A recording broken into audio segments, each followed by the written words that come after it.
Hello everyone, welcome to GS question paper. GS question paper में आज हम लोग जीके जीएस और करंट अफेयर्स से रिलेटेड क्वेश्चंस को सॉल्व करेंगे।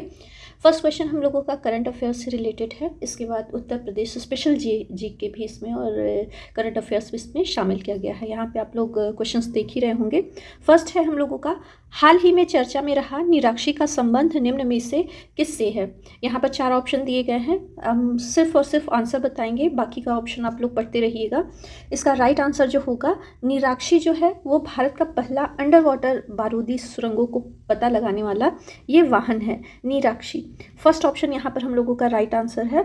निराक्षी भारत का पहला अंडर वाटर बारूदी सुरंगों का पता लगाने वाला वाहन है। नेक्स्ट क्वेश्चन देखते हैं, उत्तर प्रदेश के किस जिले में मंदिर संग्रहालय स्थापित किया जाएगा। यहाँ पर 4 ऑप्शन दिए गए हैं। तो अभी हाल ही में अयोध्या के मंदिर का उद्घाटन होना है और ये जो मंदिर संग्रहालय है ये अयोध्या में ही स्थापित किया जाएगा। सेकेंड ऑप्शन यहाँ पर हम लोगों का राइट आंसर हो जाता है। मंदिर संग्रहालय कहाँ पर स्थापित किया जाएगा, अयोध्या में।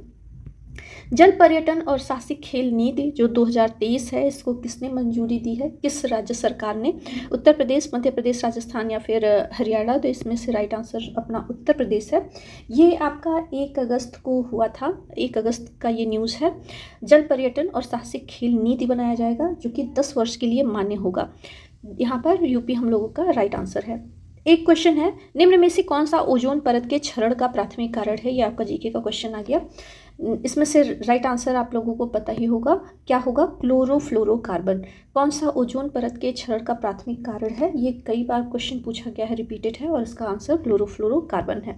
निम्न में से किस तत्व का सबसे कम गलनांक है। यहाँ पर 4 ऑप्शन दिए गए हैं।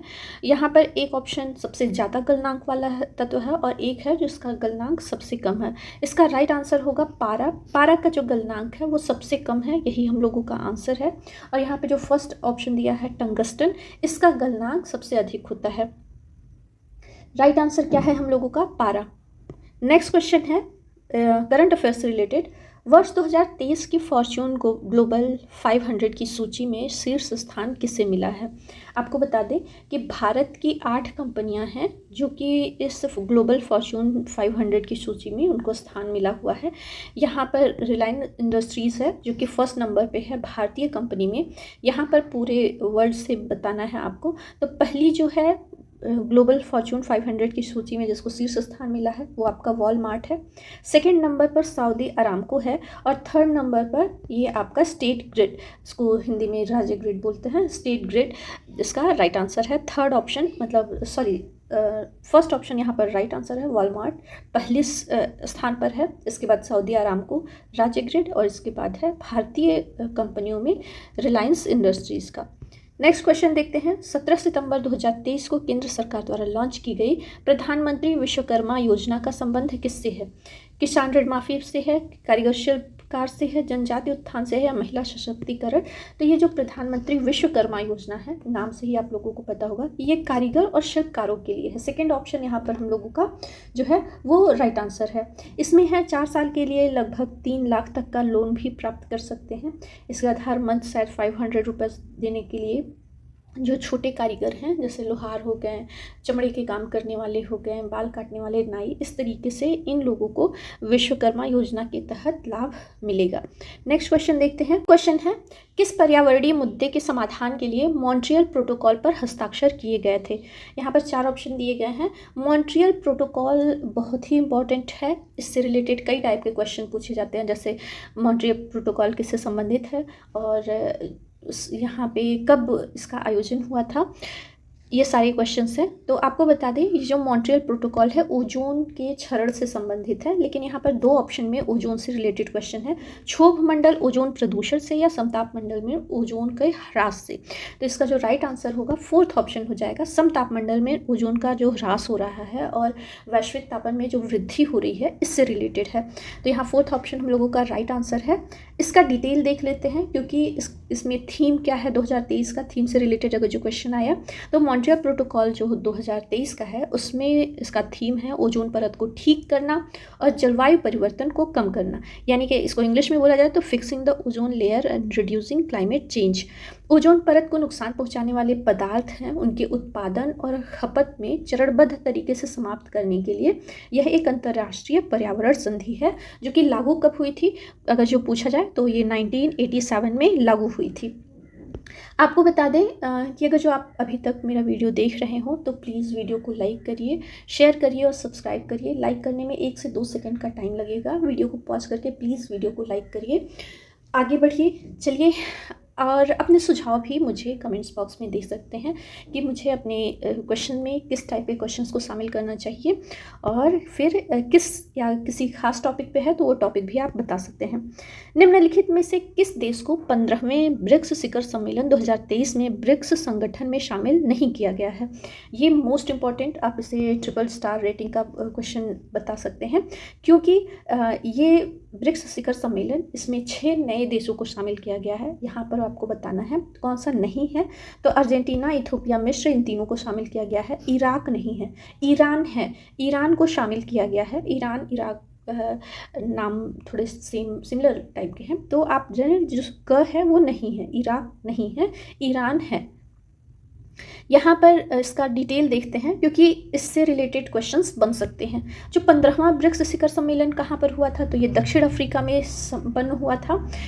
कितने नए देशों को इसमें शामिल किया गया है, तो 6 नए देशों को शामिल किया गया है। कौन कौन से हैं, अभी यहाँ पे आप लोग ऑप्शन में देखे थे, तो अर्जेंटीना, मिस्र, इथियोपिया, ईरान, सऊदी अरब और UAE है, संयुक्त अरब अमीरात। लेकिन कौन नहीं है, तो इराक नहीं है। अब ब्रिक्स समूह की सदस्य संख्या कितनी है, पहले 5 थे, अब हो जाएंगे टोटल 11, 6 और जुड़ेंगे और ये 11 हो जाएंगे। 16वां ब्रिक्स सम्मेलन जो 2024 में आयोजित किया जाएगा, उसकी अध्यक्षता कौन करेगा, तो ये रूस करेगा। इस पॉइंट को आप लोग स्क्रीनशॉट लेकर के रख सकते हैं। नेक्स्ट क्वेश्चन देखते हैं, हाल ही में किस राज्य की विधानसभा ने केंद्र सरकार से राज्यों का नाम बदलने का आग्रह किया है? तमिलनाडु, गुजरात, केरल, कर्नाटक। इसमें से जो राइट आंसर हो जाएगा वो होगा केरल। केरल के जो मुख्यमंत्री हैं पिनराई विजयन, इन्होंने केरल का नाम बदल करके केरलम करने का सुझाव प्रस्तुत किया है या आग्रह किया है। तो केरलम क्यों, क्योंकि मलयाली भाषा में केरल को केरलम ही कहा जाता है।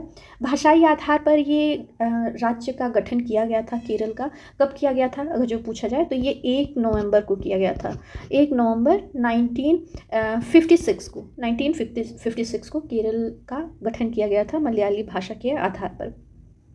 एक क्वेश्चन बन सकता है कि संविधान के किस अनुच्छेद के तहत नाम बदलने का प्रावधान दिया गया है, तो ये दिया गया है अनुच्छेद 3 के तहत। अनुच्छेद 3 के तहत नाम बदलने का प्रावधान हमारे संविधान में किया गया है। नेक्स्ट क्वेश्चन है, दिल्ली सल्तनत साहित्य जो है तारीख़ यामिनी का लेखक कौन है? जो पुराने राइटर हैं, विदेशी हैं, उनसे रिलेटेड अक्सर क्वेश्चन पूछता है। यहाँ पर पूछा है तारीख़ यामिनी। इसको एक और नाम से जानते हैं, किताबुल यामिनी, किताबुल यामिनी के नाम से भी जानते हैं। इसको लिखा कौन था, तो 4 ऑप्शन है। राइट आंसर जो है वो सेकंड है, उतबी ने लिखा था। किसने लिखा था, तो उतबी ने लिखा था।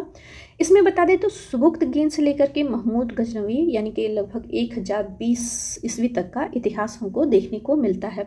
उतबी का पूरा नाम अगर जो बात करें तो बहुत बड़ा है, ये इनका सिर्फ टाइटल है। इनका पूरा नाम है अबू नस्र बिन मोहम्मद अल जबरूल उतबी। नेक्स्ट क्वेश्चन देखते हैं, निम्नलिखित में से किस कांच को सिलिका ग्लास के नाम से जाना जाता है? ये आपके साइंस से रिलेटेड क्वेश्चन है। Soda, Pyrex glass, quartz glass, soda glass, कौन सा है इसमें से राइट आंसर, या इनमें से कोई नहीं है? तो सिलिका ग्लास बोलते हैं क्वार्ट्ज ग्लास को। यहाँ पर सेकेंड ऑप्शन जो है हम लोगों का वो राइट आंसर हो जाता है। नेक्स्ट है द्विपक्षीय अभ्यास जो होते हैं आयोजित, उनसे भी रिलेटेड क्वेश्चन बनते हैं। तो ये 2018 से आयोजित हो रहा है, तो नया है, तो ट्रेन चेंज करने के लिए हो सकता हो रिपीटेड ना पूछते आपसे कि जायद तलवार का आयोजन किन 2 देशों के बीच में होता है?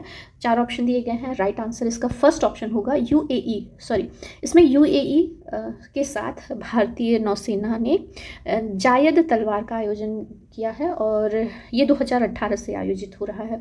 एक क्वेश्चन है जो कि आँखों से रिलेटेड है, विश्व स्वास्थ्य संगठन ने किसे 18वां ट्रिकोमा मुक्त देश घोषित किया है? इसमें से राइट आंसर आप लोग गेस कर लीजिएगा। तो विश्व स्वास्थ्य संगठन के द्वारा 18वां जो ट्रिकोमा आँख से रिलेटेड बीमारी है, अंधेपन की मुख्य बीमारी इसको मानते हैं, तो ये है इराक। यहाँ पर फर्स्ट ऑप्शन जो है वो राइट आंसर है। इराक 18वां देश बना है जो ट्रिकोमा से मुक्त घोषित किया गया है। एक क्वेश्चन है 2011 की जनगणना से रिलेटेड। जनगणना से क्वेश्चन मस्ट है कि आते ही आते हैं।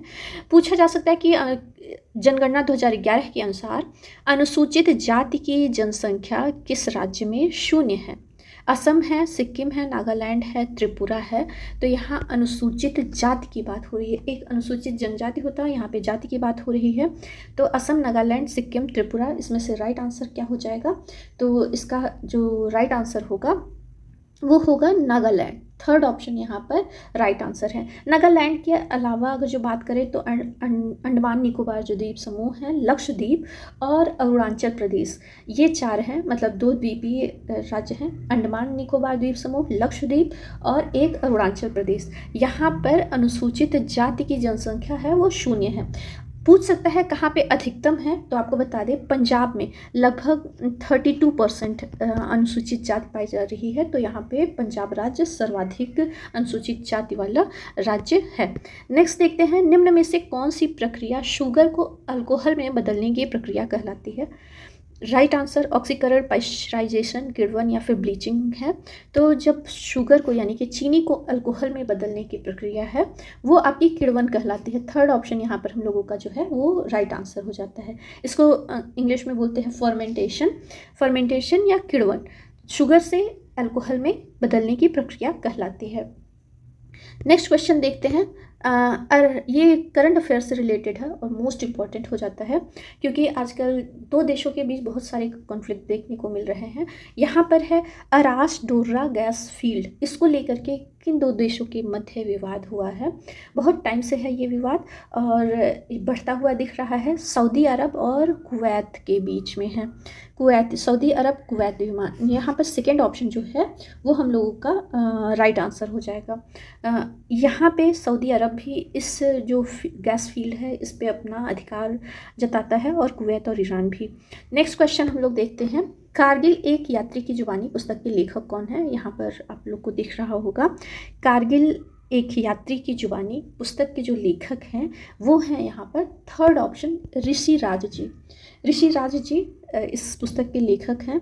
इन्होंने लगभग 25 पुस्तकें लिखी हैं जिनमें से 4 पुस्तकों को एक पुरस्कार है बहुत ही प्रतिष्ठित, उसका नाम है राहुल सांकृत्यायन पुरस्कार प्राप्त हुआ है। और ऋषिराज दिल्ली मेट्रो में ये संयुक्त महाप्रबंधक के रूप में पोस्टेड है। ऋषिराज यहाँ पर हम लोगों का थर्ड ऑप्शन हो जाता है। बुक्स से भी रिलेटेड क्वेश्चन पूछता है तो ये मोस्ट इम्पॉर्टेंट हो जाता है, जहाँ पर लगभग 550 लगभग 550 जो शहीद हुए थे कारगिल की लड़ाई में, उनके बारे में यहाँ पर सारी चीज़ें, उनके जितने भी संघर्ष हैं उनको यहाँ पर एकत्रित किया गया है। ऋषिराज राइट आंसर है, कारगिल एक यात्री की जुबानी। आइए आज के वीडियो को बस यहीं पर ख़त्म करते हैं। आपको ये वीडियो कैसा लगा हो, जो भी सुझाव हो या फिर अच्छा लगा हो तो प्लीज़ वीडियो में एक थम्स अप ही करके जाइएगा कमेंट्स। मिलते हैं नेक्स्ट वीडियो में, तब तक के लिए बाय बाय।